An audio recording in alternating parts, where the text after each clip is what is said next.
President Buhari meets security chiefs as reps members demand resignation of military chiefs over increasing insecurity. Inspector General of Police meets Southwest governors as reps plan Amotekun law. In international news, UK prepares to leave the European Union tomorrow, but Remainers fight on. And in sport, coronavirus forces China to postpone 2020 football season.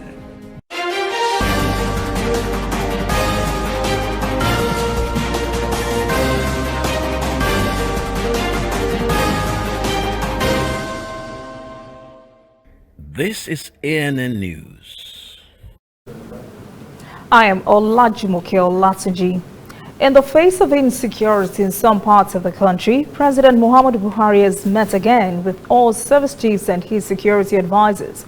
The president says he's frustrated at security threats that have taken place in the last few years.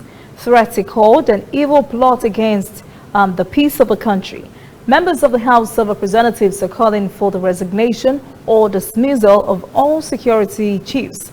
The resolution was reached following a motion moved by the Chief Whip, Mohammed Monguno, and 14 others titled, "Need to Curb the Incessant Attacks of the Boko Haram Insurgents in the Northeast Zone." Ohanaeze Ndigbo has also joined the call for the resignation or sack of military chiefs.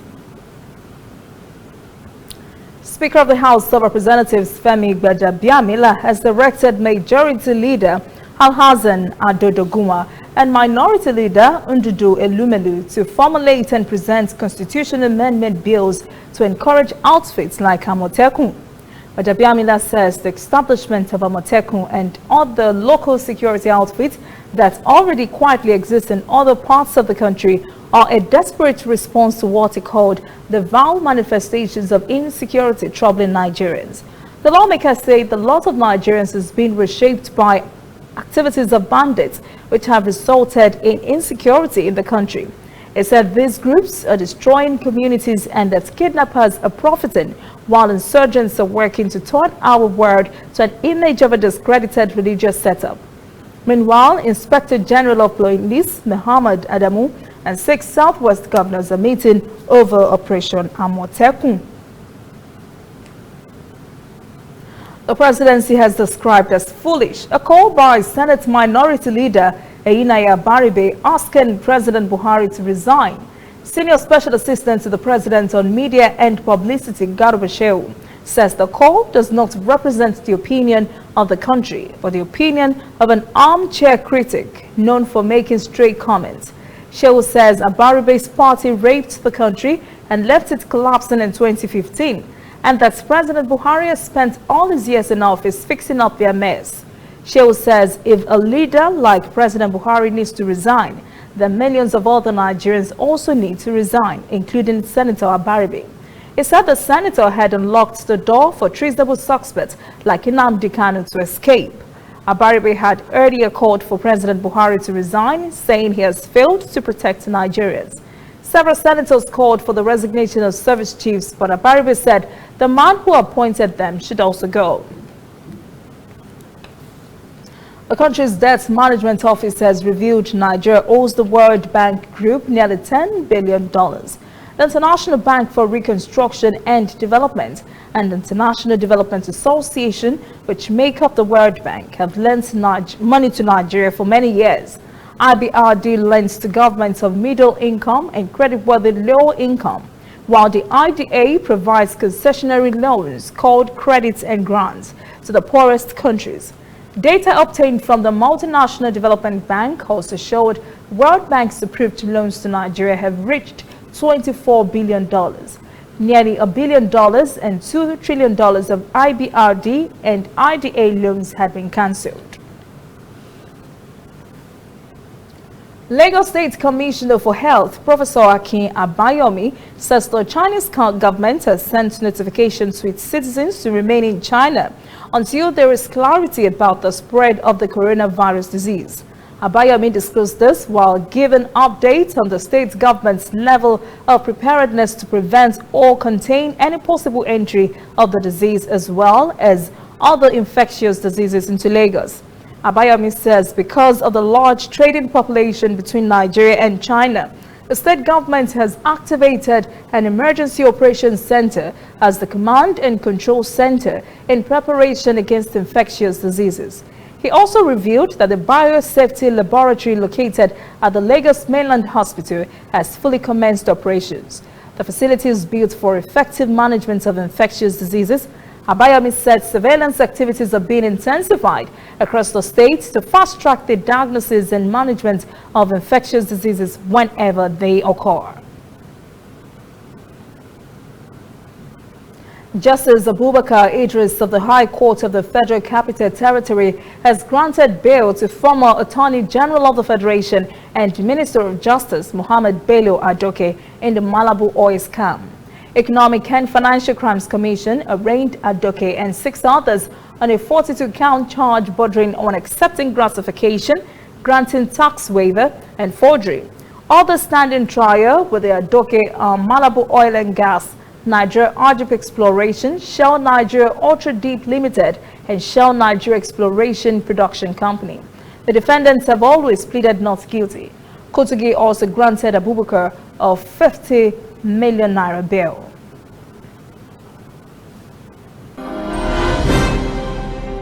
Coming up, African stories. African countries continue steps to prepare for coronavirus should they hit the African host. And later, international news. UK prepares to leave the European Union tomorrow, but Remainers fight on. Welcome back. This is ANN News. On the African continent, African countries have continued to put in place plans to combat the spread of coronavirus into their countries. Experts say the large traffic between Africa and China almost guarantees the virus would eventually spread to the continent. Ethiopia has begun its own measures against the disease. It announced on Tuesday 1 Chinese and 3 Ethiopian students had been quarantined in Addis Ababa. They were returning from a university in Wuhan, China. Airport officials discovered the students had symptoms of the disease, which include sore throat and cough. The health ministry says Ethiopia is staying a step ahead of the outbreak. The country has been in close contact with the World Health Organization and the Chinese government since early this month, so it would be fully updated on the status of the disease. The ministry says more than 20,000 passengers have been screened at Addis Ababa Airport using thermoscanners to take temperatures of airline passengers arriving from affected regions in China. It says anyone who is sick is quarantined. Several African countries, including Kenya, Nigeria, and Uganda, have also begun screening passengers arriving from China. Water crisis in Harare has persisted for quite some time. For a while, residents had no water at all. Now the taps are running intermittently, but residents say they cannot trust the safety of what comes out of those taps. Faraya Wakuturia tells us more. The laborious search for water is the order of the day for some of Harare's residents who haven't had regular tapped water supplies for close to a decade. Despite promises by city fathers to improve the situation, there's been none. At present, they tell us that they are pumping around 450 megaliters a day. Unfortunately, 60% of that treated water is being lost along the water distribution network through leakages and illegal connections. So as ratepayers, what we find disturbing is their lack of acceptance of their full responsibility for the provision of social services like water. An aging pipe network and shortages of treatment chemicals, both of which the municipality can't fix because of financial constraints, mean Harare residents may have to live with the challenges for a while longer. We are not getting enough money from the consumers of our services because people are not paying. Right now we are owed almost close to 1 billion, over 900 million, which we are owed by our customers. So if that money were to be paid, it means the city would be able to fund its mandates. The city insists the capital's water is safe. Our water is very good, our water meets standards, our residents are drinking it and they are alive. But not everyone here is drinking the intermittently available water. I'm afraid of rust because our pipes, they are too old now. So I think it's not safe. Maybe if you can, I can boil it first. If I boil it first, because I don't know if they are chemicalizing the water or they are not. But it's not safe. His fears could be justified. When heated up, a thick film of residue forms on the surface of council-supplied water. And even after it's brought to the boil, particles of debris are still swirling in this water. It's not known what impact they might have if consumed, but whatever it is, it can't be good. The city recently suspended 4 water engineers on charges that include neglect of duty, part of a drive to address the long-running service deficiencies. Imagine human cruelty. A young lady in Uganda gave birth to a child but could not find enough love to keep the few days old baby, so she buries it. The fortunate baby was discovered and exhumed. And what happened next gladdened everyone's heart. This report from Rwanda Broadcasting Agency tells us there are still humans in this world with a heart of gold. It was the 4th of September when children playing outside trying to find avocado fruits found a buried baby on the ground of a neighbor in Gishoresel near Kariro sector in Rwamagana district. It was a challenge to find someone to adopt the baby, but Nahima Narehema, mother of 3, accepted to take on the role as the mother to the child. When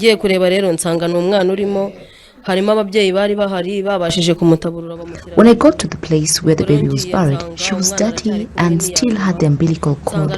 What I did was to clean the baby up and cut off the umbilical cord, and that's when the officials arrived and we took the baby to hospital on a motor.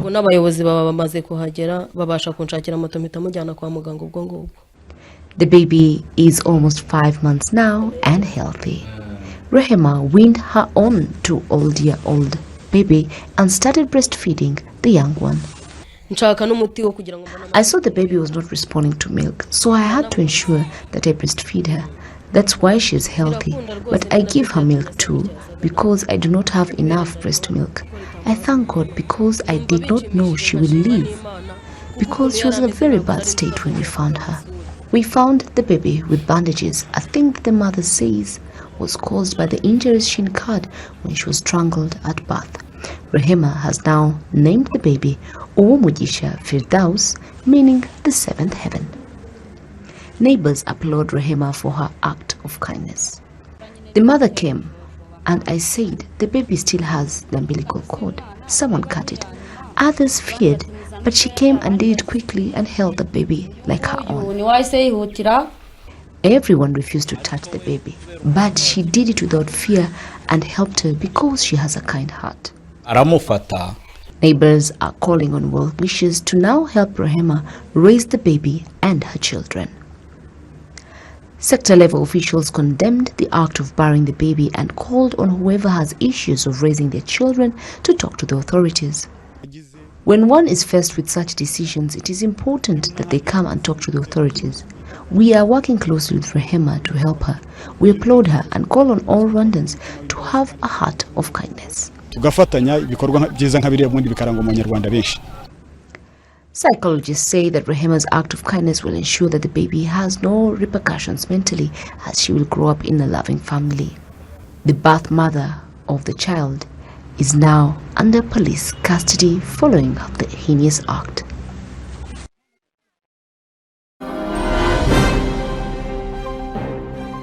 When we return, international news. UK prepares to leave the European Union tomorrow, but Remainers fight on. And later, sport. Coronavirus forces China to postpone 2020 football season. Welcome back. This is ANN News. On the world stage, China is racing against time to build a specialized hospital for novel coronavirus patients in the western suburbs of Wuhan, the epicenter of the outbreak, which has killed nearly 200 persons and sickened more than 7,000 in the country as of Wednesday. 4 state-owned construction firms broke ground on the eve of Lunar New Year last Friday, with more than 1,000 workers toiling around the clock to deliver the 1,000-bed hospital ready for use by Monday. Reporter Tom Bo is at the construction site in Wuhan. This is the construction site of the Huoshenshan Hospital, one of the 2 new hospitals ordered up by the city authorities of Wuhan. Actually, building a new hospital from scratch within a week is not the first time in China. Back in 2003, Chinese authorities built the Xiaotangshan Hospital in Beijing to respond to the SARS epidemic. It successfully treated 1/7 of all of the SARS patients at the time. As you can see right now, the new hospital is taking shape and is quite likely to be operational on February the 3rd. Located 40 kilometers west of downtown Wuhan, Huoshenshan Hospital takes up an area of 25,000 square meters. When complete, it will offer 1,000 beds. Currently, more than 3,000 workers have been toiling away here day and night on 3 different shifts. They are busy assembling wards and hospital units. We used to be understaffed and we had to work 2 shifts, 12 hours a day. Now, as more and more workers take part, we are able to work 3 shifts. Work has been broken down. Each of us focuses on just one piece. This is the construction site of the Leishenshan Hospital, another new hospital ordered by the Wuhan city authorities to respond to the epidemic. As you can see right here, the field leveling works have been finished. Waterproof layers and impermeable layers have been placed already. Leishenshan Hospital is about 40 kilometers away from Huoshenshan Hospital. Graphic designs for the first and the second phases of the Leishenshan program are complete. The entire structure will be expanded to about 60,000 square meters, more than 2 times the size of Huoshenshan Hospital. Therefore, a lot of supervision of labor force is required. When one part of the construction is done, it's important to have the builders do a lot of preparatory work for the next phase of the construction. And these 2 hospitals are not all. Chinese authorities have plans to build 2 more in the nearby cities of Huanggang and Zhengzhou, the capital city of central China's Henan province. The UK is finally set to leave the European Union this coming Friday. The Brexit process was an extremely divisive issue that splits the country over the past few years. January 31st will be seen as a day of salvation for the Leave campaign. But for those who wanted to remain, they say they will now refocus their efforts. Reporter Richard Bestick has more from London. For 3.5 long years, the 16 million people in Britain who voted to remain in the European Union campaigned hard for a second say. Now a defeated force, albeit planning a way back against outwardly insurmountable parliamentary odds. We have a movement of people behind us. During the People's Vote campaign, we had 1 million people on the streets, and we have 126 local activist groups around the country. So the fight back starts in local communities. UK Prime Minister Boris Johnson is now safely ensconced in Downing Street. Denying accusations of triumphalism, Brexiteers launched an ultimately failed campaign that Big Ben, currently undergoing renovation, should ring out their victory at the moment of the UK's departure from the EU, 11 p.m. on January 31st. The latest opinion poll for a British newspaper suggests a Brexit change since the 2016 referendum, with a narrow majority, 52% now in favour of Remain, a direct switch from the original result. Stop Brexit! The man they call Mr. Stop Brexit, Steve Bray, told me he'll continue the fight, but this time with a new shout. Why Brexit? In reality, it's going to be a long haul for the Remainers. Some activists, perhaps optimistically, say that within a decade, Britain will be reapplying for membership of the European Union, that Brexit will have been demonstrated to be a disastrous experiment. For the time being, though, and for the near future, It's the Brexiteers who are in control.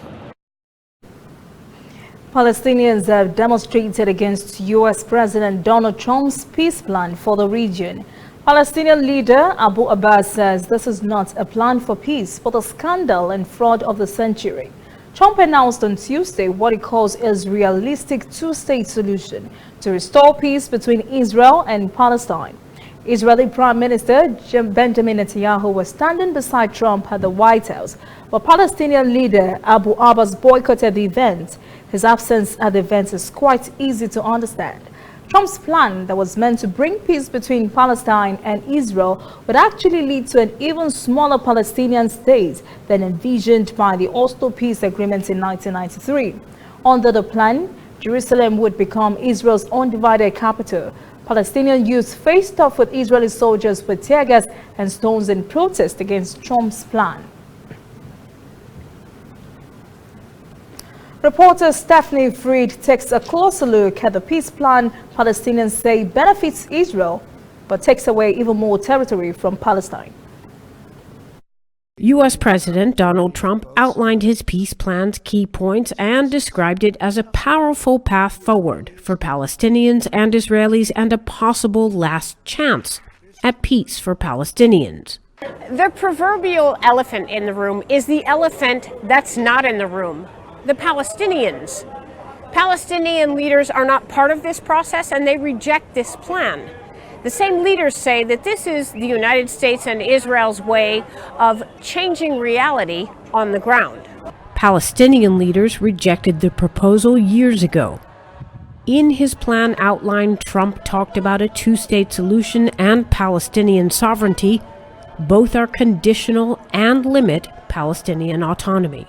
What you've done is you've reorganized, redefined the occupation as a system of control. You have devalued further Palestinian rights, Palestinian lives, Palestinian lands and resources, and you have maintained an occupation that is liable to blow up in all our faces. President Trump called his plan the most detailed peace proposal ever presented to the sides. Human rights advocates are coining it an apartheid map. Regarding the $50 billion commercial investment incentive to boost the Palestinian economy, money is not everything. They need the land, they need the freedom, they want the land back. I have land, they took it and they built settlement. I can't get close to it. So what's this deal? Well, how am I going to get my land back? in rejecting the U.S. initiative, the Palestinian Authority will appeal to governments and multilateral organizations for support moving forward. Up next, sport. Coronavirus forces China to postpone 2020 football season. Please stay with us. Welcome back. This is ANN News and Sport. 4,000 participants made up of 3,000 athletes and 1,000 officials from 51 polytechnics will come together next month for the 20th Nigeria Polytechnic Games at Kwara State Polytechnic in Ilorin. Events will include volleyball, table tennis, Scrabble, hockey, athletics, handball, tennis, basketball, chess, badminton, taekwondo, and football. Rector of Kwara State Polytechnic, Dr. Abdul Jimoh, says facilities for the games are ready. The Polytechnic Games are annual events designed to foster unity by eliminating cultural, tribal, religious, and racial barriers. The Chinese Football Association has suspended all domestic matches scheduled for 2020 season as a result of the novel coronavirus outbreak. The association say they will maintain close communication with national authorities to adjust and publish the season schedule accordingly. The 2020 season Chinese Super League was originally scheduled to kick off next month. That is ANN News this evening. Thank you for joining us. For details on these and other breaking stories, visit our website, annafrica.news. Conversation continues on our social media platforms, Twitter, Instagram, and Facebook at ANN Africa TV. I am Olajumoke Olatuji. Have a pleasant evening.